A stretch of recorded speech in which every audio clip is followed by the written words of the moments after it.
We've been in Wano for 3.5 years, and it's a little emotional. Finally getting to the end of one of One Piece's, scratch that, one of anime's greatest arcs. Hello and welcome to Anime Only, where I talk about the anime adaptations of popular manga. My name is Brandon, and today I wanted to talk about episode 1084 of One Piece.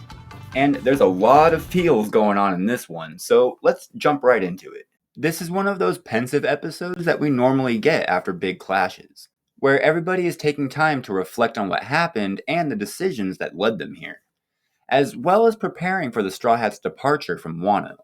Lots of goodbyes and feelings of loss, with characters like Toko finally being able to fully grieve for the first time in their lives.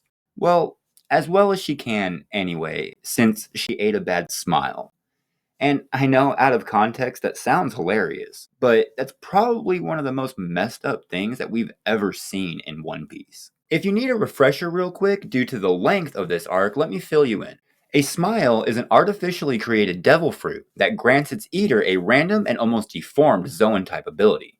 Like being a giraffe, like Kaku from CP9 back in Water 7. However, instead of Kaku's majestic form, you get Hamlet.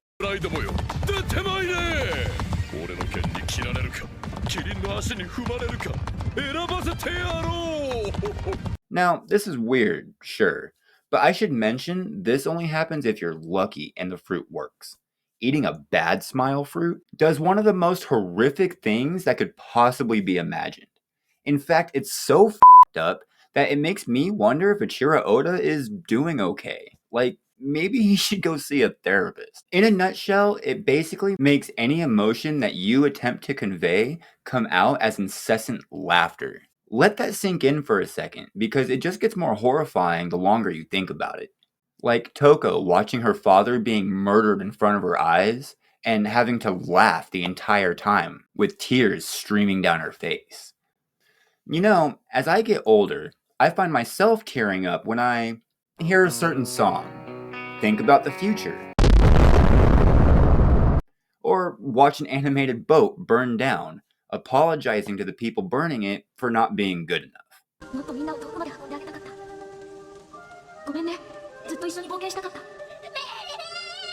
So, this torment that this little girl had forced upon her without a lifetime of positive experiences to fight back is torture for me.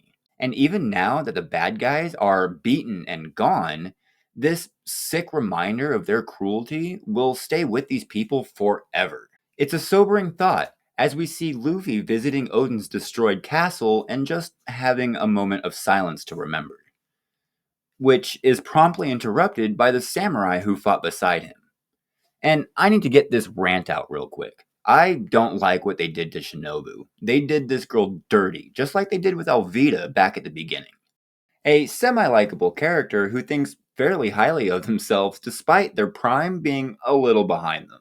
And I always thought Alvida was a wonderful character. She actually had character. She was obsessed with being seen as beautiful by everyone around her, even though her personality was the only thing making her ugly. But then she ate the smooth fruit, becoming traditionally attractive while simultaneously losing her drive and her pride, becoming subservient to Buggy and essentially being forgotten. Now, with Shinobu, she is an awesome character. Powerful, generous, and thoughtful. Kind of the opposite of Alvida, really, being beautiful on the inside, while the outside was... Now, I'm not one to body shame. I was a fat kid, and I remember all too well what that shit felt like. And while Shinobu wasn't exactly fat, seeing her made me think that she and Raizo were related. And that's not a compliment. And then Admiral Bushwhacker shows up and sucks the water out of her. And she not only loses the weight that is perfectly normal and healthy for a middle-aged person to gain, she grows like 1.5 feet.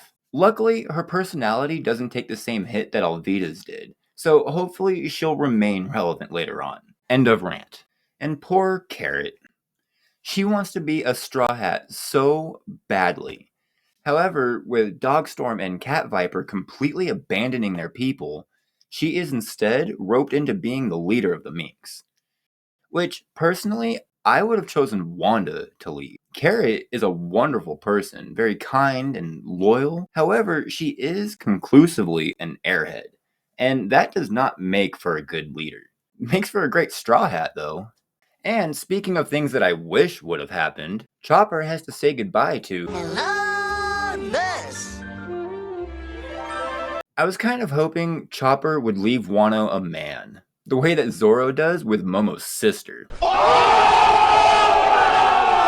Speaking of Zoro, we see him at the graves of Yasu and Pedro, pouring one out for the homies. And since Zoro didn't really have a personal relationship with either of them, I have a whole headcanon, where when he was dead, or near death when he was fighting King, he saw them in the afterlife, and using their help, he was able to escape death's grasp. In return, he promised them a drink when it was all over. And now here he is following through with that promise. I mean, the King of Hell should be able to swing something like that, right? And it is very Zoro.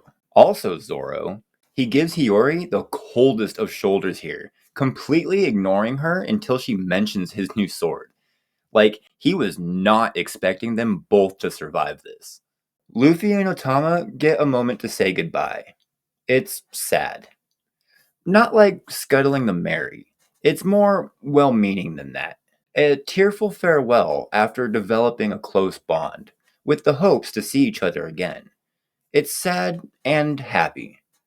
Luffy gets to fulfill the promise that Ace wasn't able to.